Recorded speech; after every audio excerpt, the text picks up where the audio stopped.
D'accord. Bon, bah, du coup, bonjour à tous.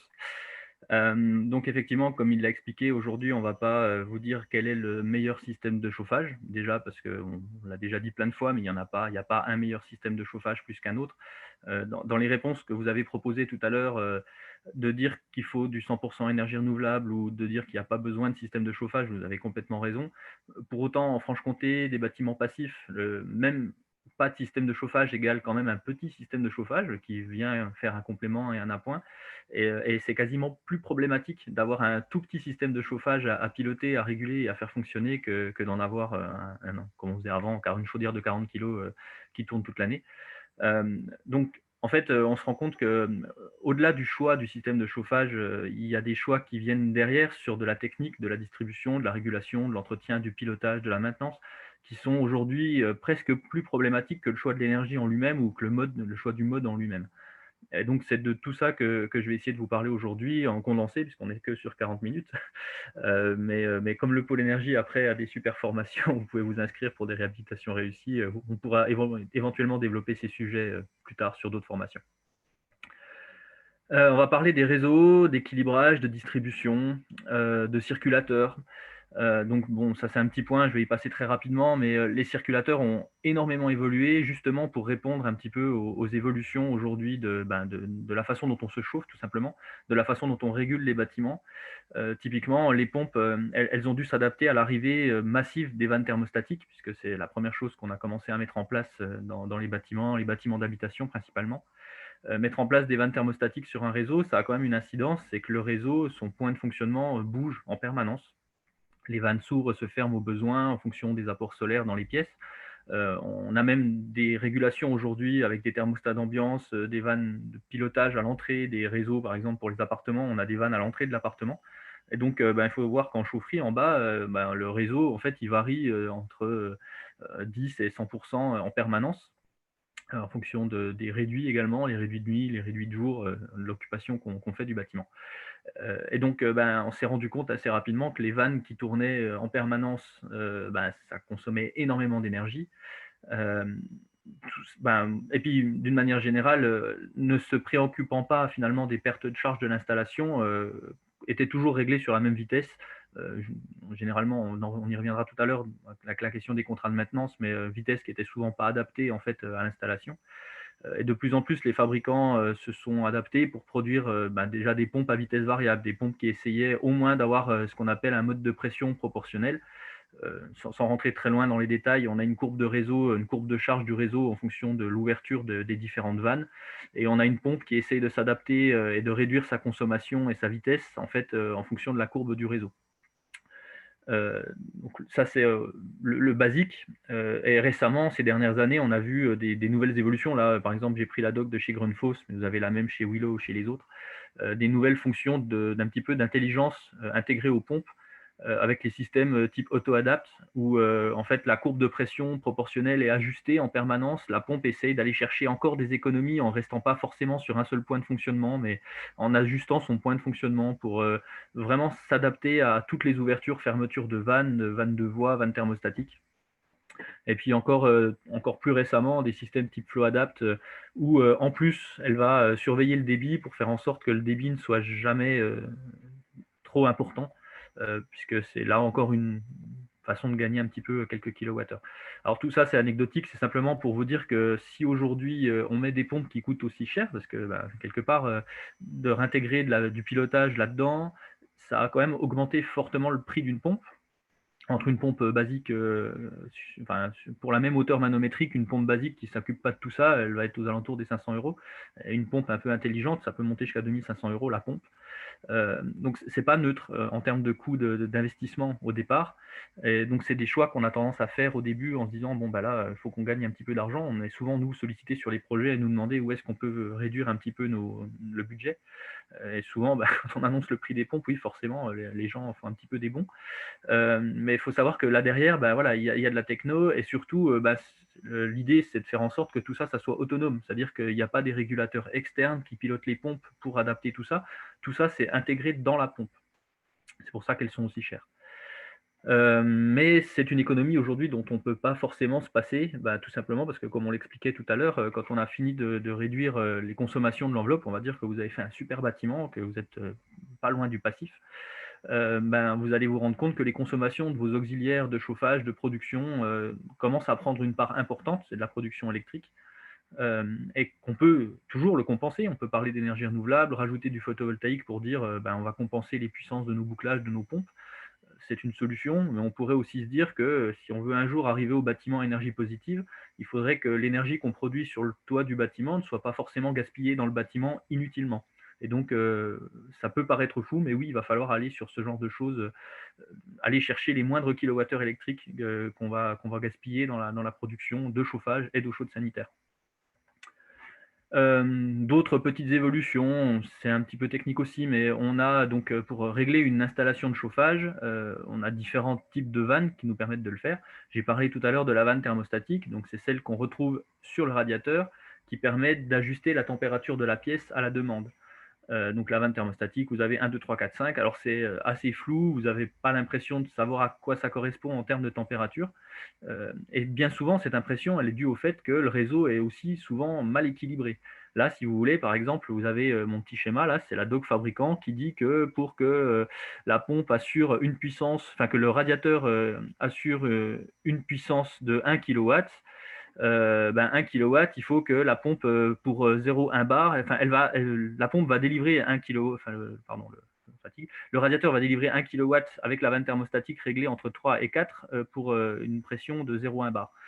Euh, ce qui veut dire qu'il va falloir que le réseau soit régulé à cette pression. Enfin, il faut que la pompe, enfin, pardon, la vanne, je vais y arriver, euh, obtienne ces 0,1 bar pour pouvoir fonctionner correctement entre 3 et 4, 1 kW étant ce que nous, on aura calculé avant pour fournir 20 degrés à une pièce, par exemple. Donc pour ça, on a une autre vanne qui est située en bas du radiateur qui s'appelle la vanne d'équilibrage. Et cette vanne d'équilibrage, le T de réglage, euh, permet de réduire le débit qui passe à travers le radiateur pour faire en sorte que la vanne qui est à l'entrée du radiateur fonctionne dans sa plage de fonctionnement. Alors c'est quelque chose qui est assez flou parce que souvent les installateurs nous posent des radiateurs sans forcément bien régler le T d'équilibrage ou se fient à la doc du fabricant, mais la doc du fabricant elle est donnée pour des conditions bien spécifiques qui ne sont pas toujours adaptées à l'installation. Euh, et donc dernièrement, ils ont un petit peu simplifié ça en intégrant en fait des vannes thermostatiques avec pré-réglage de débit intégré à la vanne. L'idée, c'est de faire en sorte de pré-régler le débit qui va rentrer dans la vanne pour avoir toujours les conditions d'utilisation optimum et de pouvoir se passer finalement de ce T de réglage. Voilà, donc c'est pas grand-chose, mais c'est des choses qu'on peut encore ajouter aujourd'hui sur les radiateurs. Euh, Parler de vannes d'équilibrage également automatiques. Donc, bon, déjà, dans les installations anciennes, des vannes d'équilibrage, c'était rare de les croiser. Aujourd'hui, depuis quelques années, on met des vannes d'équilibrage sur les réseaux. Alors, à quoi ça sert une vanne d'équilibrage en départ du réseau? C'est de dire, on va envoyer de la puissance depuis notre chaudière sur les différents réseaux de distribution. Euh, Théoriquement, on a calculé et installé des diamètres de réseau qui sont liés à la puissance que le réseau va devoir déployer. Et donc, théoriquement, le réseau est censé s'équilibrer un petit peu, puisque les diamètres plus petits créent des pertes de charge plus importantes, donc le débit se réduit à l'intérieur des tubes. Les diamètres plus gros créent des pertes de charge plus faibles, et donc le débit qui peut y passer est plus important. Et donc, le réseau a tendance à s'auto-équilibrer. C'est comme ça qu'on le faisait avant, en tout cas. Ça a un petit peu ses limites et ça montre d'autant plus de limites quand on commence à intégrer les notions dont on parlait juste avant de vannes thermostatiques qui vont créer des pertes de charge partout sur l'installation et donc les réseaux se déséquilibrent très rapidement. Donc pour pallier à ça, à une certaine époque, on a commencé à mettre des vannes d'équilibrage au départ des réseaux des installations pour dire, voilà, on veut que, quoi qu'il arrive, le débit qui part dans la branche numéro 1, par exemple, soit toujours de 15% du total de ce qui circule en bas, et puis le débit de ce qui part dans la branche numéro 2 soit toujours 25% du total de ce qui circule en bas, quelles que soient les conditions. Et derrière, c'est la pompe qui est ici, là, qui va adapter sa pression pour faire en sorte que le débit soit à pression constante, tout simplement, et qu'il y ait toujours ce ratio de 15-20% qui se balade dans les branches. Mais encore une fois, tout ça, ça montre ses limites, c'est-à-dire que plus on ajoute d'organes de réglage derrière les vannes d'équilibrage, plus il y a des déséquilibres importants au niveau des débits, et les vannes d'équilibrage fonctionnent plus ou moins bien. Donc, on voit apparaître de plus en plus des vannes d'équilibrage automatiques, alors qui ont l'avantage du coup de se mettre proche du terminal. On peut les mettre par exemple à l'entrée d'un appartement ou au départ d'un réseau qui distribue une partie d'un étage ou un étage, par exemple, dans un bâtiment de bureau. L'idée, c'est de dire que la vanne détecte automatiquement le point d'équilibre du réseau, elle est communicante, elle peut même communiquer avec les autres vannes. Il y a des systèmes qui permettent aux vannes de communiquer entre elles. Et donc d'avoir des systèmes qui adaptent en permanence leur fonctionnement aux besoins réels du bâtiment. Et donc, en faisant tout ça et en ayant tout au départ du réseau une pompe qui elle aussi est intelligente, qui est capable de s'adapter, eh ben, on a un réseau qui est capable d'augmenter, d'ajuster, de baisser son débit en temps réel, en permanence, et donc d'éviter d'avoir tout simplement de l'eau chaude qui circule à très très grand débit dans le réseau alors que toutes les vannes sont fermées. Voilà. Donc on a ce qu'on appelle des vannes de régulation de pression différentielle avec des limiteurs de débit qu'on peut intégrer, par exemple, là, vous avez la colonne de chauffage. Ici, vous avez les nourrices de départ qui vont distribuer les radiateurs ou le plancher chauffant ou le ventiloconvecteur, ce que vous voulez. Et donc, on va mettre cette vanne un petit peu intelligente avec une tête motorisée raccordée à un thermostat d'ambiance. Et donc, cette vanne va réguler le débit qui va rentrer dans la nourrice et donc générer la distribution plus vérifier la pression différentielle entre le départ et le retour et ajuster le débit, en fait, réduire le débit si jamais toutes les vannes thermostatiques se sont fermées. C'est-à-dire qu'on n'a plus de besoin, qu'il y a assez de chaleur dans le bâtiment, que les apports ont compensé, peu importe. Elle va régler le débit de ce qui rentre là-dedans pour laisser le reste du débit circuler vers d'autres points du bâtiment où on pourrait en avoir besoin. Et puis au bout d'un moment, bah, si toutes ces vannes se ferment dans tout le bâtiment, bah, la pompe en bas, la régulation de la chaudière en bas va voir que bah, il n'y a plus de demande nulle part, qu'il n'y a plus rien qui circule, et donc elle va s'arrêter ou se réduire automatiquement. Donc ça, c'est ce qu'on appelle en fait les modules CIC, et dans notre jargon, c'est quelque chose, c'est un organe de pilotage et de régulation qu'on ajoute maintenant, mais très proche quelque part des points d'émission. Plutôt que d'avoir bêtement des colonnes qui circulent avec des tubes dans tous les sens et puis qu'on régule éventuellement ici à la vanne thermostatique et d'avoir pourquoi pas un thermostat d'ambiance qui retourne jusqu'à la chaufferie pour aller piloter le départ quand c'est une installation simple, ben là on peut se permettre de régler directement localement à l'entrée de l'appartement ou à l'entrée du bureau juste avant la nourrice avec ce système-là. C'est pas du tout neuf, hein, des modules CIC, il y a 30 ans, on en posait déjà d'ailleurs, c'était même plutôt adapté à du chauffage, collectif. Puis après, on les a un petit peu oubliés puisqu'on s'est dit que, bah, en fait, on n'avait pas besoin de tout ça, qu'on pouvait se débrouiller avec une bonne grosse pompe en bas, auto-adaptative, et des vannes thermo. Et là-dessus, on revient en arrière aussi. On se rend compte que, ben, oui, c'est sûr que c'était un coût, c'est pour ça qu'on l'avait enlevé, gagner, faire des économies. Mais aujourd'hui, à l'inverse, on se dit, bah oui, bah, si on veut faire encore des économies sur le chauffage, il va falloir revenir sur ce genre de truc, remettre un petit peu d'équilibrage et de régulation. Module CIC qui a en plus l'avantage, vous le voyez ici, il y a une petite manchette, de pouvoir intégrer un compteur, puisque ben, aujourd'hui, on essaye de faire en sorte d'avoir du sous-comptage absolument partout. C'est une obligation en collectif, et donc de pouvoir compter les calories qu'on va envoyer dans l'appartement directement à cet endroit-là, dans la colonne technique, par exemple. Ensuite, bon, tout ça, c'était pour parler un petit peu de la question d'améliorer le rendement de régulation, d'ajuster les débits aux besoins, à la réalité. Mais il y a la question des pertes, on en parlait tout à l'heure, des pertes de la distribution, que ça soit en chauffage, en eau chaude sanitaire. Alors, c'est très important en eau chaude sanitaire, puisque en fait, la température des réseaux d'eau chaude sanitaire est très importante. Il faut qu'on assure un 60 degrés en tout point du réseau à tout moment pour éviter des problèmes de légionnelle, principalement. Surtout dans les bâtiments recevant du public où là, il y a des tests qui sont réalisés, mais c'est tout aussi vrai dans les installations d'habitation collective où il n'y a pas forcément de tests et où on a aussi de la légionnelle qui se balade comme partout. Donc ça veut dire qu'il faut pouvoir maintenir des réseaux à des températures élevées. Et donc pour pouvoir les maintenir à des températures élevées, ben, il faut qu'ils soient simples, courts et bien isolés. Et donc ça reste vrai en chauffage, mais c'est vrai qu'avec l'arrivée des chaudières à condensation, on a fortement abaissé les températures de distribution. Et en abaissant les températures de distribution, on a limité également une part des pertes des réseaux, naturellement, on va dire. Pour autant, si on cherche à faire des économies dans un bâtiment, plutôt que d'aller gratter sur la puissance de la pompe ou d'aller gratter sur le type de régulation de la pompe, on peut déjà faire des belles économies simplement en réduisant la longueur des réseaux. Alors c'est quelque chose qui est assez complexe.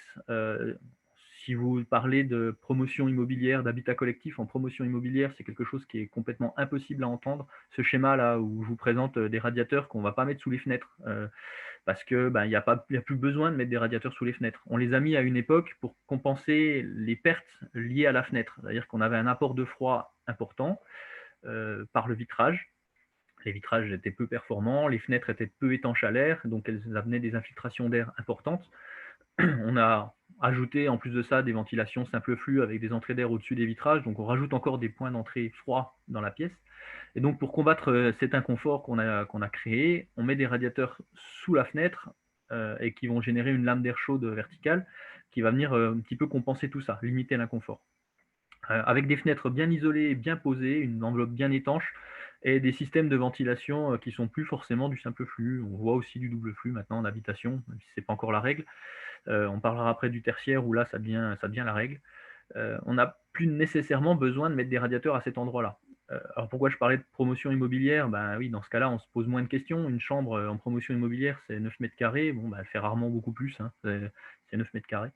9 mètres carrés, quand vous avez rentré un lit double, deux tables de chevet, une petite dressing ou une armoire, ben, il ne vous reste pas beaucoup d'endroits pour placer un radiateur. Alors, soit on fait du plancher chauffant, ce que je ne comprends pas pourquoi on ne fait pas du plancher chauffant systématiquement dans le bâtiment neuf. Encore aujourd'hui, on distribue en radiateur pour faire des économies. Et du coup, des fausses économies, puisque ben, on se tape des longueurs de réseau inimaginables pour venir circuler. Alors là, c'était par le plafond ou par le sol, peu importe, hein, ça ne change pas grand-chose. Euh, on a des longueurs de réseau pour aller distribuer des radiateurs qui sont souvent loin des points de chauffage ou des entrées dans les appartements. On multiplie par 2, par 3 ou par 4 les longueurs de réseau. Et donc bah forcément, quand on dit qu'il faut des réseaux mieux isolés, plus on a des longueurs de réseau à isoler, plus ça coûte cher. Et donc les classes d'isolation supplémentaires coûtent cher. Et on se retrouve, nous, bureau d'études, à faire des calculs pour justifier de monter d'une classe, à faire des calculs de temps de retour sur investissement pour montrer qu'en 3-4 ans, on arrive à rentabiliser l'isolation supplémentaire d'un tuyau.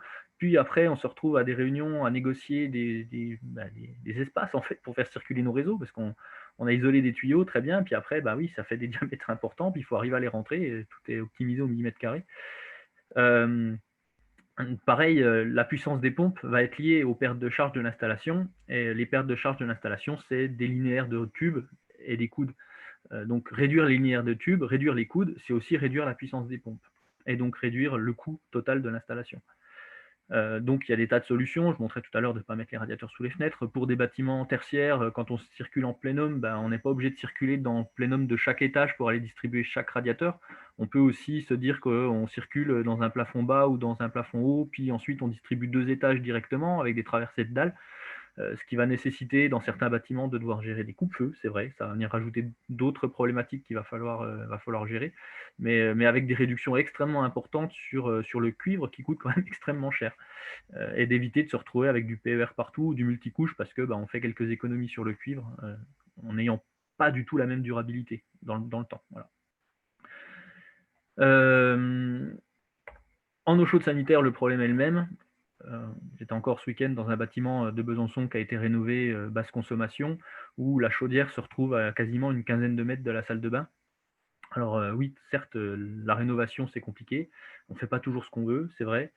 Bon, voyant l'appartement, il m'a fallu pas très longtemps pour trouver d'autres solutions qui auraient pu être mises en œuvre. Simplement, il n'y a pas eu de réflexion à ce niveau-là. C'est-à-dire qu'on a placé la chaudière où c'était le plus facile et parce que ça nous arrangeait, et visiblement la question des réseaux est venue beaucoup plus tard, et on se retrouve avec des longueurs pas possibles. Alors ça génère des surconsommations partout, parce que en réalité, quand vous voulez vous laver les mains dans la salle de bain, le temps que l'eau chaude arrive, vous avez fini de vous laver les mains, donc vous avez tiré de l'eau froide. La chaudière a quand même tourné, elle a quand même remonté le réseau en température, mais le temps que l'eau chaude arrive à votre robinet, finalement c'est pas une perte, vous circulez dans l'ambiance, donc en hiver ça participe au chauffage, en été ça participe un petit peu à la surchauffe du bâtiment également. Donc ça veut dire que vraiment se poser la question du positionnement des circulations, des productions d'eau chaude sanitaire, des productions de chauffage par rapport au plan de l'appartement, c'est quelque chose qui est primordial. Et ça a fait appel à une notion aujourd'hui qui est un petit peu mise de côté, qui est que la rénovation est énergétique, alors qu'elle ne devrait pas être que énergétique, mais également quelque part architecturale.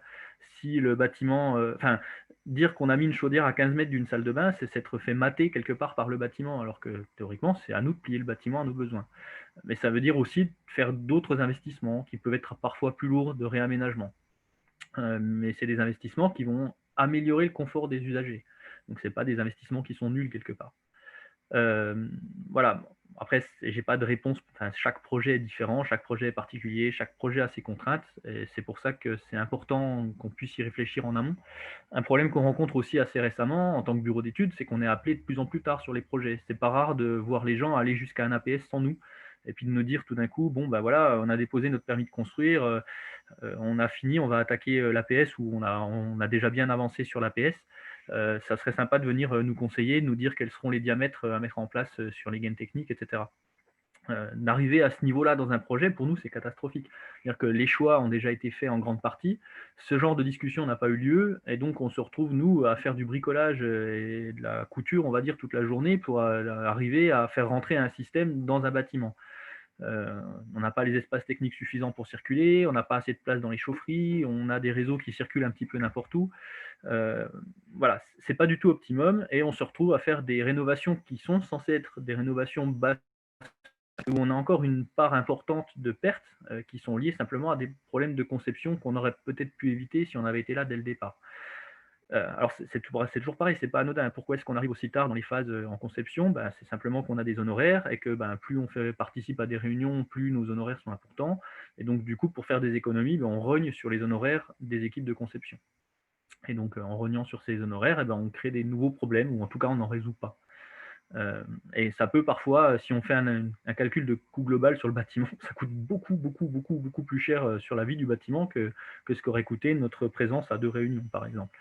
Voilà, donc c'est un petit peu une analyse globale qu'il faut pouvoir porter, et donc plus on est là tôt dans le projet, et plus on est capable de l'apporter. Réduire les pertes de chaleur par la distribution de chauffage et d'eau chaude sanitaire. Donc je vous ai remis ce schéma, parce que ce schéma, c'est celui qui circule depuis 20 ans, je pense. On le met dans tous les diaporamas depuis toujours. De dire qu'il faut rapprocher la production des points de puisage, de calorifuger la distribution. Donc on a augmenté de classe. Avant, on disait classe 2, classe 3, classe 4. Maintenant, je dis classe 5, classe 6. En fait, plus le bâtiment devient économe, plus on va chercher à faire des économies sur la production d'eau chaude sanitaire, qui reste aujourd'hui une part importante des consommations. Plus d'un tiers des consommations des bâtiments, c'est de l'eau chaude sanitaire, plus d'un tiers. On a tellement réduit le chauffage que ce qui reste, c'est l'eau chaude sanitaire et les usages autres dont on ne parle pas encore assez, électrique, voilà, autres. Beaucoup de consommation, de la vaisselle, électroménager, domestique, tout ça. Mais peu importe, pour s'intéresser qu'à la question de l'eau chaude sanitaire, on disait qu'un tube d'un pouce avec une température de 70 degrés dans une ambiance à 20 degrés, c'était une ampoule de 60 watts. Oui, mais bon, ça on le disait quand on ne mettait pas d'isolation et qu'on expliquait aux gens qu'il fallait en mettre. Aujourd'hui, ça a un petit peu changé. Aujourd'hui, on met de l'isolation, et donc pour moi, il faut le présenter d'une nouvelle manière. Voilà un tableau alors qui a l'inconvénient d'avoir beaucoup d'entrées et beaucoup de niveaux de lecture, mais qui a l'avantage de le présenter quelque part assez clairement. Vous avez un code couleur ici qui représente la classe d'isolation de 1 à 6, enfin de 0 à 6. Et donc la classe d'isolation, c'est quelque chose qui ne parle à personne. Les classes d'isolation, c'est des tableaux que vous avez qui sont disponibles, qui vous disent si vous mettez 20 mm d'isolation sur un tube de diamètre 20, par exemple, vous vous retrouvez dans cette classe-là, donc vous êtes sur une classe 5. Donc quand vous mettez dans un CCTP, il nous faut des isolations classe 4 sur les réseaux de distribution. Quelque part, c'est renvoyer la balle au chauffagiste en lui disant débrouille-toi en fonction du diamètre que tu mettras à la fin, de reprendre ce tableau et de regarder quelle est la classe d'isolation qui correspond à ce qu'on a demandé, et puis de nous commander le bon matériel. Ce qui ne fonctionne pas, je vous le dis, le retour d'expérience qu'on a aujourd'hui, ça ne marche absolument pas. Déjà, alors pour une raison qui fait que, la même raison, toujours la même, la réduction de nos honoraires. Les équipes de maîtrise d'œuvre nous convient pas toutes les semaines sur le chantier. On est là à des phases clés parce que, ben, on peut pas se permettre de convoquer toute la maîtrise d'œuvre sur des petits projets, hein. Je parle pas sur des hôpitaux, des choses comme ça, mais sur des petits projets, que sont des bâtiments tertiaires, de même jusqu'à 2 500 mètres carrés. L'équipe de maîtrise d'œuvre pilote, suit son chantier, sans les bureaux d'études et nous convie, généralement, à des phases un peu clés pour venir voir ce qui s'est fait et nous donner notre avis pendant que c'est en train de se faire, avant que ça soit terminé, de dire: «Est-ce que ça correspond à ce que vous aviez prescrit avant?» Bon, bah, quand on arrive, généralement, les tubes sont déjà posés, les isolants sont déjà en cours de pose ou posés en grande partie. Puis quand on arrive, bah, on ne peut que constater que ce qu'on a demandé n'a pas été réalisé. Et puis, bah, on rentre dans une phase qui est un peu délicate où on va devoir faire des choix entre, conserver ce qui a été posé en se disant: «Bon, bah, tant pis, on accepte 20 de consommation en plus sur l'eau chaude sanitaire» ou, bah, demander à l'entreprise de déposer parce qu'on avait écrit noir sur blanc dans le CCTP que toute isolation qui ne correspond pas à ce qu'on avait demandé devra être déposée à la charge de l'entreprise. Ça marche une fois, 2 fois, moi j'aime pas forcément taper sur les entreprises. Elles sont responsables certes, mais l'autre responsable, c'est l'équipe de maîtrise d'œuvre, c'est nous, hein, parce qu'on n'était pas là, on n'a pas surveillé suffisamment et qu'on est arrivé trop tard parce que, ben, pour un tas de raisons, mais voilà, c'est notre faute quand même. Hem, bref, isoler mieux, ça veut dire, écrire pour chaque diamètre de tube dans notre CCTP, l'épaisseur d'isolation et le type d'isolant qu'il va falloir mettre en face. Le tableau que je vous ai mis là, d'ailleurs, je m'en rends compte maintenant, il manque une information. Je suis parti sur, une isolation mousse de polyuréthane, lambda 004, ce qu'on trouve, Armaflex, voilà, par exemple, pour ne pas le nommer. Hem, voilà les épaisseurs en fonction des diamètres de tubes qu'on peut mettre, bon des épaisseurs, il y en a d'autres, hein, il y a des intermédiaires, il y a le 15 millimètres, mais peu importe, j'ai fait 10, 20, 30, 40, 50. J'ai mis en face les diamètres, de tubes, qu'on trouve généralement dans des bâtiments de la taille dont je vous parlais avant. Et puis vous avez un premier niveau de lecture ici qui est le nombre de watts par mètre linéaire qui sont perdus sur le tube, dans une ambiance à 15 degrés pour une température fluide de 60 degrés. Hem, pour 60 degrés, on perd 38 watts sur un tube diamètre 20 avec pas d'isolation. Si on met 10 millimètres d'isolation, ici, on se retrouve avec, ben, 12,4 watts. Ça veut dire qu'on a fait une belle réduction, mais ça veut dire aussi que pour l'eau qui circule à travers le tube, il y en a 32 qui va se barrer vers l'extérieur. Globalement, ça veut dire que sur votre production d'eau chaude sanitaire, vous avez 32 de la production totale qui est dédiée aux pertes linéaires sur votre tube. Et donc c'est là que c'est intéressant, puisque si on regarde ces pourcentages, on voit qu'il y a un espèce de point de bascule entre le moment où on gagne beaucoup et le moment où on gagne presque plus rien, qui se situe par ici, là, entre la couleur, entre le vert pas trop foncé et le vert foncé dans mon tableau. Hem, actuellement, ce qu'on appelle classe 4, donc on le voit, il n'y en a pas beaucoup sur ces tubes-là. Il n'y a que ces deux-là qui sont en classe 4, 20 millimètres d'isolation pour un DN25, c'est classe 4. On est à la limite sur un DN32, on est tout juste, je crois, pour un classe 4. On se rend compte que, en mettant un classe 4, on est toujours aux alentours des 20 à peu près de pertes, entre 15 et 20 de pertes sur les réseaux et que si on veut descendre plus bas, quoi qu'on fasse, même en mettant une super isolation classe 6, au-delà ça devient débile, hein. Vous vous rendez compte que 50 millimètres d'isolation sur un DN20, 5 centimètres x 2, puisqu'il y en a de chaque côté du tube, on a 10 centimètres d'isolation pour un tube de 2 centimètres. Donc c'est pour ça qu'on n'a pas de classe après la classe 6, c'est que voilà, on a des niveaux d'isolation qui sont déjà très élevés et qu'au-delà, on n'a plus que de l'isolant, on n'a plus de tube. Et pour autant, bah, les pertes sont pas nulles quand même. On a quand même à la fin encore 13 de pertes, encore 8 de pertes sur un DN50. Donc on n'arrivera pas, à moins de faire passer ces tuyaux isolés dans un isolant, sous un autre isolant qui sert à l'isolation thermique du bâtiment, on n'arrivera pas à réduire indéfiniment les pertes sur les réseaux. Mais pour autant, il va quand même falloir essayer de chercher cet optimum, et cet optimum, il se trouve toujours à ce niveau-là, entre la classe 4 et la classe 6, on va dire, enfin entre la classe 4 et la classe 5, pardon. Euh, Ce qu'on avait tendance à dire avant, c'était que pour des petites installations, donc jusqu'au DN40 à peu près, l'isolation des réseaux de chauffage pour une température de 60 degrés, en local non chauffé, l'épaisseur de l'isolation devait être égale à une épaisseur, à un diamètre de tuyau. Donc ça voulait dire 20 mm en classe 20, donc 22 de perte, 30 mm en DN32, donc ça veut dire 15 de perte, etc. Ça déjà aujourd'hui, c'est pas respecté et des isolants classe 4 en Armaflex, j'en vois c'est-à-dire si je laisse le chauffagiste faire ce qu'il veut, je lui dis, de mettre un super niveau d'isolation dans mon CCTP. J'arrive sur chantier et il a posé ce qu'il arrangeait, ce dont j'aurais pu me douter d'ailleurs quand il fait sa réponse à mon appel d'offres, quand je regarde le poste sur la classe, la partie isolation, on se rend compte assez vite qu'ils sont 2 fois ou 3 fois en dessous du prix qu'on avait provisionné pour ce poste-là. Donc on sait pertinemment qu'ils sont partis sur ce qu'ils ont l'habitude de faire et pas du tout ce qu'on a demandé, ou alors qu'ils ne se sont pas du tout posé la question, qu'ils ont mis un prix au pif. Problème étant que quand ils arrivent sur le chantier puis qu'ils voient ce qu'on leur a mis dans le CCTP et que bah, vu le prix qu'ils ont mis sur le poste, c'est pas possible, bah, ils le savent pertinemment, ils commandent ce qui les arrange et ils nous le posent en espérant qu'on passera pas suffisamment tôt pour s'en rendre compte. Bah, voilà, on n'a pas de classe 4 dans ces cas-là, on a un classe 2, 3 dans le meilleur des cas. Et donc, bah, on se rend compte que ça fonctionnerait éventuellement un classe 3 sur des réseaux basse température. Parce que là, je vous ai dit, le tableau là, je l'ai calculé pour une température assez élevée, au-delà de 60.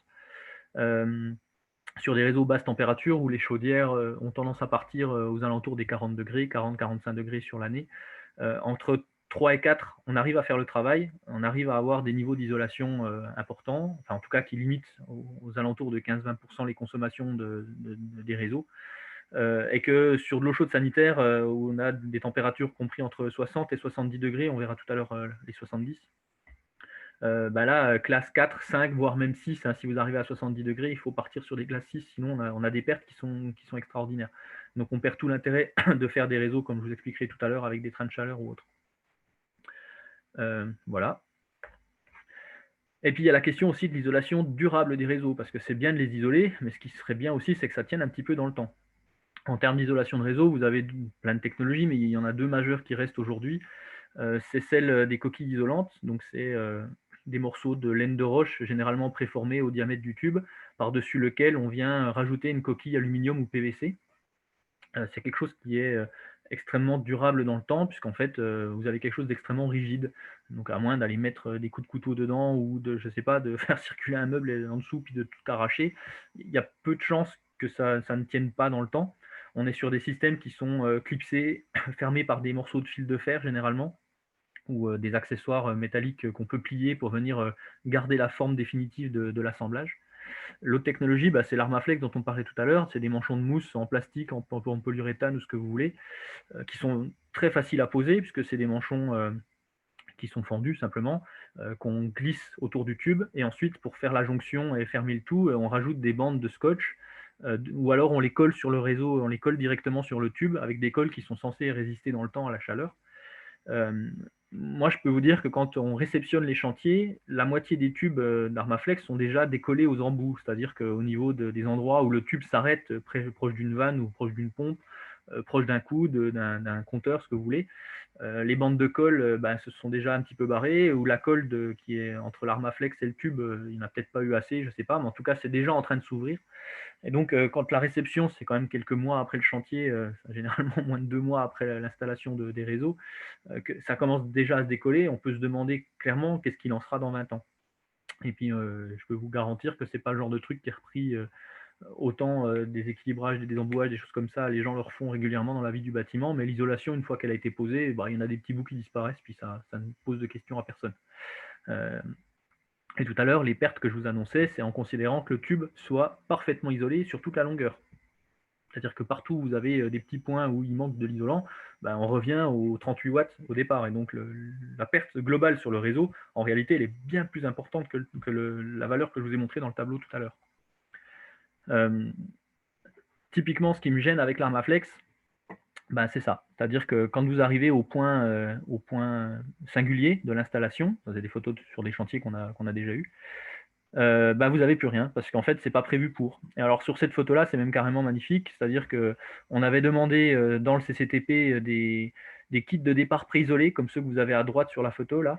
Donc là-dedans, vous avez en fait une pompe, une 23 voies, des organes d'équilibrage du débit. Donc tout ça, c'est pré-monté en usine et c'est fourni avec une coque isolante que vous venez clipper entre l'arrière et l'avant, qui permet quelque part d'isoler tous ces points un peu singuliers. On voit bien sur la photo là que l'Armaflex, il arrive sur la coque isolante et qu'on a quasiment rien qui dépasse, qu'ensuite l'Armaflex s'en va. Heu, Finalement, bon, si on regarde ici, il y a que cette grosse vanne là qui a pas été traitée, ce que je trouve un petit peu dommage, la grosse vanne sur le départ-retour. On a un bout ici qui aurait mérité de remonter jusqu'au-dessus, donc l'installation est très, très loin d'être parfaite, mais bon, on n'a pas trop de cuivre en apparent, donc on peut se dire que dans cette chaufferie-là, les pertes ont été relativement limitées. Dans celle-là, bah non, on voit qu'ici on a notre pompe, on a notre 23 voies, et donc bah, du coup, ils ont mis ici, ils ont essayé de mettre un tout petit bout de 10 centimètres parce qu'il y avait 10 centimètres de tube qui se baladait, un bout derrière, mais ça reste extrêmement limité, et on a plein de parties en cuivre apparentes, donc bah, il fait plutôt bon dans la chaufferie quand on s'y balade. Et s'il fait bon dans la chaufferie, c'est qu'on a une part du système de chauffage, de la production de chauffage qui est partie là-dedans. Voilà à quoi ça devrait ressembler. Ça, c'est d'autres chantiers sur lesquels on a travaillé, où là, bah, ils ont réalisé ce qu'on leur avait demandé. Euh, C'est-à-dire que les réseaux sont suffisamment écartés du mur pour qu'on puisse y mettre une isolation. On a nos coquilles isolantes sur les kits de départ, là, ici, pour une boucle d'eau chaude sanitaire. On a des traitements spécifiques au niveau des circulateurs de chauffage. Le poste là a été correctement traité. Il y a un bout d'Armaflex spécifique qui a été mis par-dessus les coquilles isolantes pour venir traiter un morceau qu'on ne pouvait pas traiter avec les coquilles. On voit que les vannes ici ont des rallonges, tout simplement pour qu'on puisse manœuvrer la vanne malgré l'isolation. Ça nécessite voilà, d'avoir posé cette rallonge spécifique, et donc il faut que ça soit prévu au marché. Alors si c'est bien réussi sur cette opération-là, ben, la réponse elle est très simple, c'est que en fait ça a été sous-traité, c'est-à-dire que c'est pas le chauffagiste qui a fait l'isolation. Quand il a vu le niveau d'isolation qu'on a demandé, il a demandé à un sous-traitant de s'occuper de ce point-là spécifiquement, quelqu'un dont c'était la spécialité. Et donc ce que je peux vous dire, c'est que sur 100% des chantiers où c'est bien réalisé, c'est que le poste est sous-traité. 100% des chantiers où c'est mal réalisé, c'est que le chauffagiste a voulu le gérer par lui-même pour faire des économies. Et donc, on en arrive, nous, doucement, à se demander si on ne va pas faire un lot spécifique, même si ça va faire encore un lot de plus dans les appels d'offres, mais un lot sur l'isolation des réseaux, pour que, en fait, ces entreprises qui sont sous-traitants des chauffagistes, avec tous les problèmes que ça impose de marge et autres, ne puissent pas répondre directement à nos appels d'offres, en fait, et que ça soit un lot complètement à part. Pour moi, c'est une réponse, je ne sais pas, on va essayer, on verra ce que ça donne. Euh, Voilà ce qui se passe. Enfin, là, je vous ai mis des contre-exemples, des choses, des chaufferies. Alors, toujours pareil, on a été intégré beaucoup trop tard dans le projet. La chaufferie était beaucoup trop petite. Donc, je ne peux pas cracher sur le chauffagiste qui a fait ça, puisque clairement, bah, il a fait ce qu'il a pu dans la place qu'il avait. Il fallait rentrer une chaudière à granulés, son silo dans 12 mètres carrés. Donc, bah, il a rentré sa chaudière et son silo dans 12 mètres carrés. Avec donc, ce qu'on voit derrière, là, derrière le mur à glow, c'est le silo. Et donc, sur la place qui restait, il a mis ses kits de départ. Et donc là, on avait demandé des isolations performantes. Il y a une partie de ces réseaux là qui passe en extérieur sous une terrasse, et donc ça part avec ce qu'on voit ici, c'est-à-dire un multicouche pré-isolé avec il y a peut-être 10 mm d'isolation là-dessus. C'est une catastrophe, c'est une vraie catastrophe pour la consommation du bâtiment. On est en granulé, c'est vrai que le kilowattheure est pas cher, bah tant pis, ça va circuler et puis ça va pas coûter cher. Moi, ça me satisfait pas, hein, c'est pas une solution. Du coup, bah, pour tout ce qui sortait de la chaufferie, on leur a demandé de déposer et de refaire, puisque c'était pas une option. Ou voilà, encore un autre exemple de quand on n'a pas de place, qu'on n'a pas voulu se donner de la place, on a réservé la place à autre chose.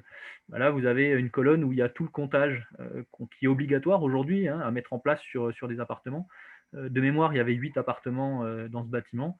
Ils ont le maître d'œuvre a décidé de son côté de dire on va mettre toute tout le comptage dans un seul placard.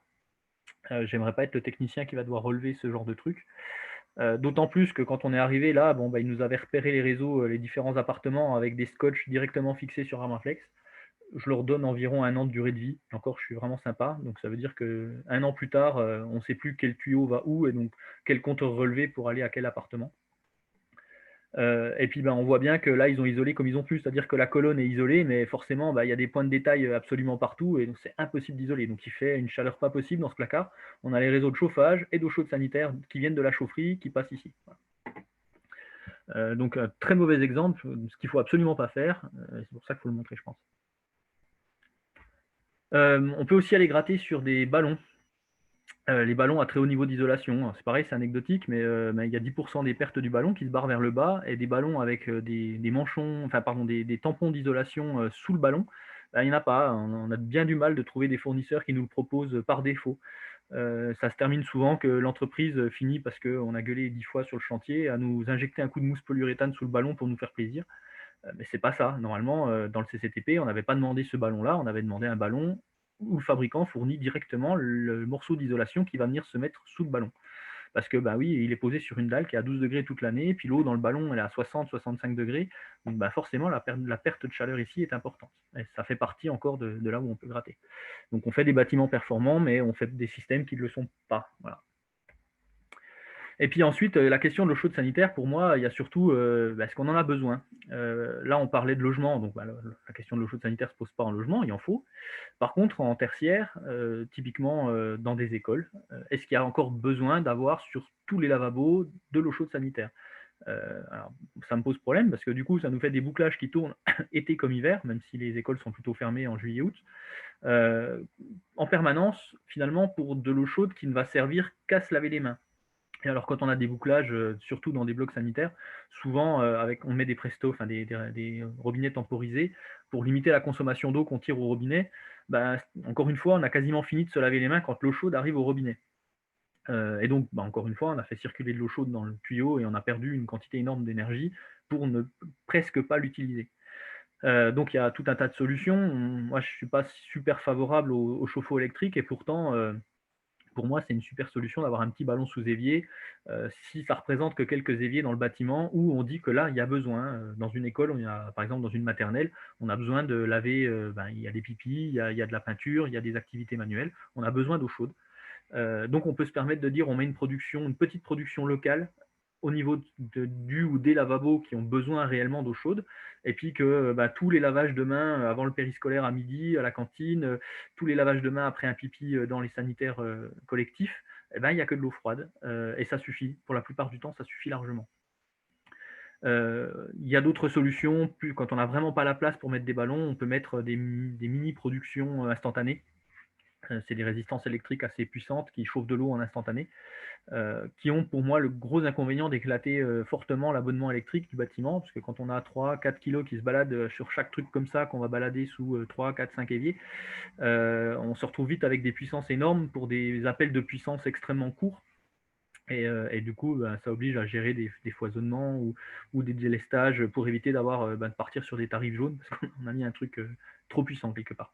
Mais en tout cas, ça a au moins l'avantage de limiter le nombre de bouclages non nécessaires, sachant qu'un bouclage, comme je disais tout à l'heure, c'est cher, hein, c'est de la consommation toute l'année, c'est de l'investissement au départ, et en plus, on ne s'en rend pas tout à fait compte, mais en termes de fonctionnement maintenance, quand on est dans des bâtiments qui reçoivent du public, il y a la légionnelle, donc ça veut dire qu'il faut faire des tests légionnels, et c'est pareil, ça c'est pas anodin, ça a un coût à l'année de réaliser ces tests qui sont pourtant obligatoires. Donc la réduction, la limitation au maximum de ces questions de bouclage permet de faire des économies. C'est pas une très grosse perte de confort. Pour moi, c'est pas une perte de confort du tout. Et pour le coup, c'est vraiment, si on cherche à gratter sur le budget au départ dans le bâtiment, c'est là-dessus qu'il faut jouer, plus que sur réduire, je sais pas, le UW du vitrage. Pour produire localement, si on veut limiter les bouclages, et c'est vrai aussi pour le collectif, il y a des solutions. C'est pas tout neuf, mais ça commence seulement à percer un petit peu, j'ai l'impression, ces derniers temps. On arrive à en placer de plus en plus dans les dossiers, alors qu'avant, c'était même pas la peine. Des solutions comme par exemple celle-là qui vient de chez Hour, les Logix, où en fait vous avez qu'un seul réseau primaire qui se balade dans le bâtiment, qui fait le chauffage et l'eau chaude sanitaire sur 2 tubes. Et au niveau de l'appartement, vous avez une nourrice de découplage ici, avec ses différents départs. Vous voyez là des départs avec des compteurs de chaleur. Donc cette nourrice, par exemple, est capable de distribuer jusqu'à 4 appartements. Que vous avez dans le palier au niveau de la gaine technique, où vous allez faire, comme j'expliquais tout à l'heure, la régulation. C'est là que vous allez retrouver éventuellement une vanne de voie à l'entrée de l'appartement. En tout cas, l'équilibrage de ce qui part à l'appartement, le comptage avec son compteur d'énergie accessible sur le palier directement. Et donc, par-delà 2 tubes qui vont à une mini-production d'eau chaude sanitaire. Ils ont 2 tailles, hein, c'est des 80 et des 120 litres, qui sont adaptés à des T1, T2, T3 en 80 litres, et T4, T5, T6 en 120 litres. Donc 120 litres pour un T6, c'est tout petit, on va se dire. Après, l'idée, c'est d'assurer X douches en continu, et ensuite d'avoir un temps de relance, un temps de remontée en température contrôlé pour que les douches suivantes puissent être prises plus tard. Ça fonctionne soit en continu, c'est-à-dire que dès que le ballon est un peu descendu en température, l'échangeur se met en route, reproduit de l'eau chaude sanitaire en coupant le chauffage, pour une toute petite période, généralement un quart d'heure, 20 minutes, 1 heure maximum. Sur des bâtiments très isolés, d'avoir un abaissement du chauffage pendant 20 minutes, on ne le sent absolument pas. Il y a suffisamment d'inertie dans le bâtiment pour compenser. Et donc, ben, du coup, le ballon remonte en température au besoin. Puis après, vous avez des systèmes qui permettent de piloter des trains de chaleur ou que le système détecte automatiquement des trains de chaleur. La chaudière, 3, 4, 5 fois par jour, elle va envoyer une eau plus chaude. Par exemple, on peut imaginer un départ à 60 pour le chauffage en temps normal, puis elle va monter à 70, 75 pendant 1 heure, 2 ou 3 fois par jour. Et donc, au moment où le réseau ici va détecter une montée en température, les ballons vont passer en mode priorité ECS, recharger s'ils ne l'étaient pas, et avoir toujours de l'eau chaude dans le ballon. Et donc, on a un système qui limite en fait le nombre de tubes et tout le problème dont on a parlé juste avant d'isolation de ces réseaux. On n'a plus que 2 tubes à isoler. Et les puissances, ben, en plus de ça, les tubes, ils ne sont pas très différents de ceux qu'on aurait installés en temps normal, puisqu'en fin de compte, la puissance pour produire l'eau chaude sanitaire dans le bâtiment est extrêmement proche, généralement, de la puissance dont on a besoin pour chauffer le même bâtiment isolé niveau BBC. Donc, ça veut dire qu'on se retrouve avec les mêmes diamètres de tubes, sauf qu'on a 2 fois moins. Vous avez les mêmes solutions qui sont fournies par d'autres, Atlantique et autres, qui eux gèrent ça sans stockage. Donc on a plutôt plus de puissance en instantané. Et donc on a des échangeurs. Alors c'est un petit peu moche sur mon schéma, je ne sais pas si vous voyez très bien, mais c'est exactement le même système qu'on avait tout à l'heure avec des échangeurs à plaques pour produire de l'eau chaude sanitaire en instantané. Et donc, pour limiter la puissance au départ, parce que vous imaginez bien que si tout le monde se met à tirer de l'eau chaude sanitaire en instantané, c'est souvent le cas d'ailleurs, hein, le matin entre 7 et 8 heures et le soir quand les gens rentrent, bah, ça fait des appels de puissance qui sont extraordinaires et donc du coup on se retrouve avec des chaudières très grosses en bas, avec tous les problèmes que ça impose. Vous avez une réglementation qui commence à être beaucoup plus stricte quand les chaudières dépassent les 70 kW de puissance. Et donc, bah, l'idée, c'est de rester sous cette valeur des 70 kg pour avoir des petites chaufferies qu'on peut intégrer un petit peu plus facilement dans les bâtiments collectifs. Bah, du coup, ce qu'eux font, c'est qu'ils rajoutent des tampons. Ici, on a des tampons de chauffage qu'on monte en température. Et quand il y a des appels de puissance, on vient piquer dans les tampons, en plus de la chaudière qui produit en instantané. Et donc, on est capable de multiplier par 3, 4, 5 la puissance de la chaudière en fonction de la taille du tampon qu'on a mis derrière. Donc, c'est les tampons qui gèrent les appels de puissance.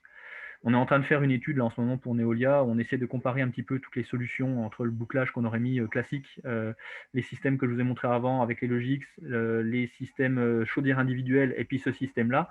On se rend compte que sur un ordre de prix pour 10 logements je crois on est à 120 000 € sur toute la partie chauffage, ça joue entre les solutions à 10 000 €. C'est-à-dire qu'il y en a un qui est à moins 10 000 et je crois que le plus cher, il est à plus 10 000. Au total, on a un éventail de 20 000 € sur le total, quoi, entre la solution individuelle qui est vraiment la moins chère et la solution la plus chère qui est, je ne sais plus c'est laquelle, le Logix ou celle-là. Donc on n'est quand même pas, c'est pas nul en termes d'investissement. Par contre, bah, quand on commence à calculer le coût global sur le bâtiment, de gérer moins de pompes, de gérer moins de circulation, moins de bouclage, d'avoir moins de pertes, ben, les temps de retour sur investissement sont très courts, en fait, ils sont de l'ordre de quelques années. Le problème, quand on est sur des publics comme Neolia, par exemple, c'est que ce n'est pas eux qui payent les charges, c'est les locataires. Donc, quelque part, la question du temps de retour sur investissement, ils s'en fichent.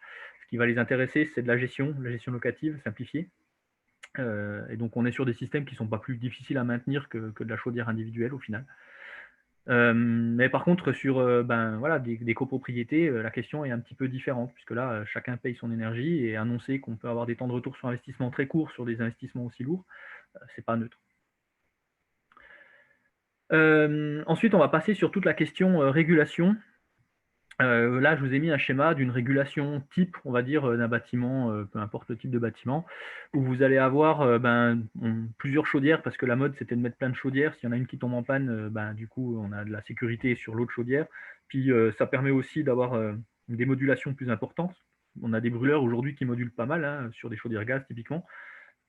Mais pour autant, on peut avoir des intermittences extrêmement élevées sur des bâtiments bien isolés. C'est-à-dire que vous ne chauffez pas forcément tout le bâtiment toute l'année et en plus de ça, s'il est peu occupé à certains moments, avec des apports solaires importants, la puissance est extrêmement faible et puis à l'inverse, il fait mauvais, très mauvais pendant une semaine et le bâtiment est très occupé. Vous avez une puissance à apporter qui est très importante et le brûleur de la chaudière n'étant pas capable toujours de fonctionner dans cette plage-là, on en met 2 comme ça, on a une plage de fonctionnement plus importante. Le problème, c'est que ça vous met un premier pilotage qui s'appelle le régulateur de cascade. Puis après, vous allez avoir un deuxième pilotage ici qui va gérer les départs sur les 23 voies pour les circuits mélangés. Puis après, vous allez avoir un troisième pilotage ici qui est pour le ballon d'eau chaude sanitaire, la pompe de charge du ballon d'eau chaude sanitaire, à quel moment le ballon est vide, à quel moment il faut le remonter en température. Vous allez avoir un dernier régulateur ici qui va piloter les départs en fonction de la température dans le local là, sachant que ça fonctionne avec la température de la sonde extérieure. En fait, vous avez des régulateurs partout. Et le problème, alors c'est très bien, hein, ça fonctionne super bien. C'est sûr que si on cherche l'optimisation énergétique en réglant bien les régulateurs, eh ben, on peut optimiser, c'est génial. Mais à maintenir, c'est une catastrophe. Par expérience, tous les projets sur lesquels on revient, où il y a ça derrière, tout est foutu en manuel, tout est bloqué, parce qu'il y a un moment donné, c'est tombé en panne, où il y a eu un problème, où on a voulu modifier, puis on n'a pas su comment. Et puis, eh ben, en fait, on a mis du super matériel, on a payé très cher, et à la fin, il n'y a rien qui fonctionne correctement. C'est trop complexe. L'entreprise qui vient en maintenance a pas vu tous les régulateurs, ils sont pas tous au même endroit, donc ils ont mis les pompes plus fort pour corriger. Enfin voilà, on n'a que des problèmes quand les régulations sont trop complexes. Et donc, ben, je ne vais pas vous donner un schéma type parce qu'il n'y a pas de schéma type, mais mon conseil, c'est de simplifier.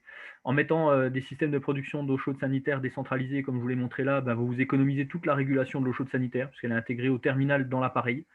Donc ça vous enlève déjà 2 régulateurs et toute cette partie-là. La possibilité de mettre, comme j'ai expliqué tout à l'heure, des régulations terminales au niveau du chauffage avec ben, des vannes thermostatiques, des régulateurs à l'entrée de l'appartement ou du bureau, qui sont directement intégrés. Le petit thermostat d'ambiance, c'est la vanne de voix. S'il y a un truc qui ne marche pas quelque part, ce n'est pas le régulateur central qui est en défaut, c'est vraiment le petit qui est dans le bureau. Et puis de n'avoir au niveau de la chaudière ben, vraiment le strict minimum. Si vraiment il y a une cascade, le régulateur de cascade, pourquoi pas, essayer de s'en passer quand on peut, et d'avoir un simple régulateur qui pilote la température de départ en fonction de la sonde extérieure. Pareil, les vannes mélangées ici, ce n'est pas une obligation. Si on a des circuits qui fonctionnent tous sur les mêmes températures, des radiateurs par exemple, que c'est tous des radiateurs dans tout le bâtiment, on n'a pas besoin de mélanger la température de départ. La chaudière peut très bien s'occuper de lancer la bonne température sur le réseau en fonction de la température extérieure. C'est sûr que du coup, ben, de rajouter une production ECS ici dans le schéma, euh, on se retrouve là à être obligé de piloter les départs ici, parce que là, vous allez partir à 40 degrés avec une nourrice qui, elle, est chauffée à 60-65 degrés ici pour monter le ballon en température. Donc, le fait d'avoir mis l'eau chaude ici, bah, ça vous a compliqué toute cette partie-là et ça vous a rajouté des frais importants à ce niveau-là. Voilà. Si vous avez un super agent d'entretien, un mec présent, comme c'était le cas avant, hein, avant dans les bâtiments collectifs, même les bâtiments d'habitation, on avait l'homme de ménage, l'homme à tout faire, qui du coup s'occupait de connaître ça, qui était là présent tout le temps et qui pouvait localement gérer ces problèmes-là, ça fonctionnait très bien. Mais parce que ben, aujourd'hui, on peut plus se permettre de payer un salaire à ces mecs-là à vie pour s'occuper de ce genre de trucs, ben, de moins en moins, on voit ce genre de fonctionnement, d'avoir quelqu'un qui est présent sur site, capable de dépanner quand il y a besoin. On le retrouve encore dans les collèges et dans les lycées où vous avez un homme d'entretien un petit peu multifonction qui peut, s'il est suffisamment formé, gérer ce genre de choses, mais ce n'est pas toujours le cas. On parlait tout à l'heure d'énergie renouvelable. Les énergies renouvelables, donc la régulation, c'est complètement fondamental. Il faut que ça fonctionne. Mais encore au-delà de ça, le vrai problème avec les énergies renouvelables, c'est l'entretien, maintenance, le comptage, le report de défauts. On a des installations solaires qu'on a mis en place sur des bâtiments collectifs, sur des résidences foyers logements pour des personnes âgées. On en a fait 2 à Besançon, des grosses installations, il y a 30 et 40 mètres carrés de panneaux solaires thermiques.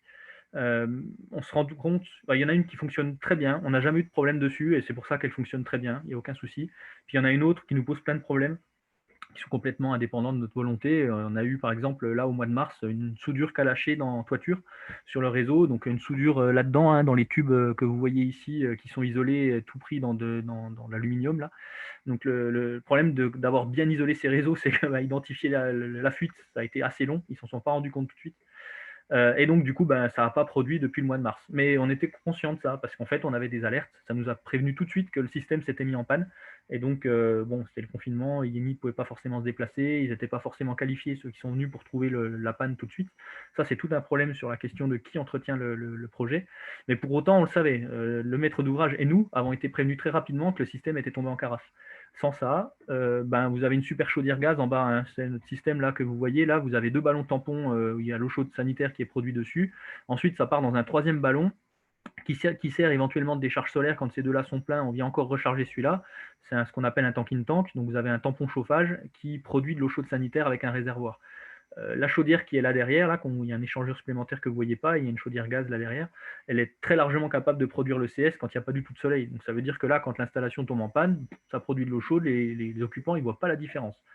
Donc on avait fait rajouter un voyant sur la régulation dans le bureau de la directrice, un gros voyant rouge en face de son bureau pour dire bah déjà là c'est en panne. Et puis ben, nous, parce que la directrice ne nous appelle pas toujours quand c'est en panne, ou appelle directement IMI et nous, on n'est pas forcément au courant, on a voilà, un suivi, un pilotage par Internet, la régulation Resol, là, qui nous envoie des alertes, qui nous envoie des mails quand il y a des problèmes, quand le suivi n'est pas régulier, quand pendant plus de 3 jours ça ne produit pas, on a des alertes automatiques. Ça, pour moi, c'est complètement fondamental. Si on n'a pas ça sur les énergies renouvelables comme le solaire, ça peut ne pas produire pendant des mois et tout le monde s'en fout.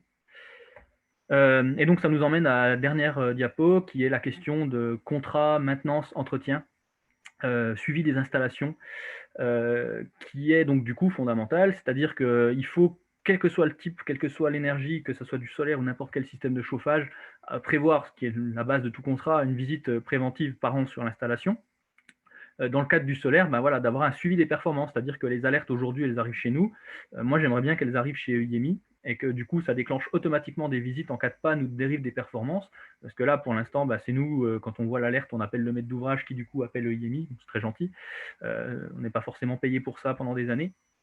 Mais qu'au moins dans les contrats de maintenance, ça soit intégré, de dire, bah voilà, on a un système de suivi de l'installation, vous le prenez en main, dès qu'il y a une dérive, il y a une visite automatique avec un bridage obligatoire dans les X jours après la panne.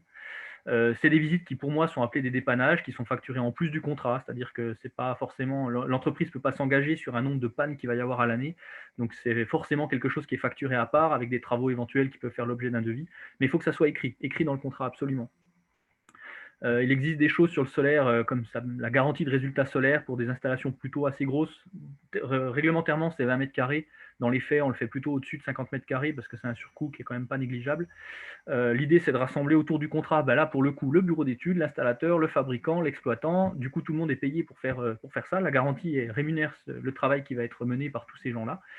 Et en gros, on le signe à la réception de l'installation pour 4 ans, ce qui est négociable, et on a un objectif d'atteinte de productivité, c'est-à-dire que tout le monde va être intéressé à la productivité du système, et donc de faire en sorte que pendant 4 mois ça ne produise pas, ben, on ne va pas le faire, quoi. Il faut, puisqu'on a une productivité théorique annuelle à respecter sous peine de pénalité, dès que ça tombe en panne, ben, il faut que quelqu'un intervienne. Donc voilà, ça existe, on ne le met pas assez en place, on aurait pu le mettre en place sur ces installations, la ville de Besançon pas forcément souhaité le faire, parce que c'était quand même des petites installations. Mais pour moi, c'est complètement fondamental, surtout sur le solaire thermique. Je vous ai mis quelques diapos, enfin quelques liens pour aller plus loin, justement sur suivi des équipements thermiques. Sur le calorifugage des réseaux, il y a un nouveau, je ne sais pas si vous connaissez le site du programme Pacte, qui recense en fait tout un tas de fiches pratiques qui permettent voilà, de retrouver des bons conseils, des bonnes conceptions. Et donc il y a une nouvelle fiche qui est sortie là ce mois-ci sur le bon calorifugage des réseaux. L'Agence de la qualité de la construction aussi qui fait des retours d'expérience, des enseignements sur des installations, des chantiers, et qui du coup a fait une fiche enseignement à connaître sur le pilotage des installations, les erreurs à éviter. Et puis un autre site qui pour moi est un site de référence, qui a le malheur d'être belge, malheureusement c'est pas un site français, mais qui a le bonheur d'être extrêmement complet et très bien, qui du coup recense beaucoup de règles de conception qui sont des règles simples, des choses vraiment, ça ne va pas vous faire de vous un technicien du jour au lendemain, mais qui au moins peut attirer votre attention sur certains points qui sont extrêmement importants. Je vous ai mis le lien là par exemple vers le mode de réseau d'eau chaude sanitaire avec pas mal de conseils. Mais vous retrouverez dans ce site beaucoup de choses, avec le petit bémol, comme j'expliquais, c'est belge, mais du coup les réglementations qui sont présentées dedans sont souvent liées à la réglementation belge, pas forcément à la réglementation française. Il faut parfois savoir adapter un petit peu. Mais voilà.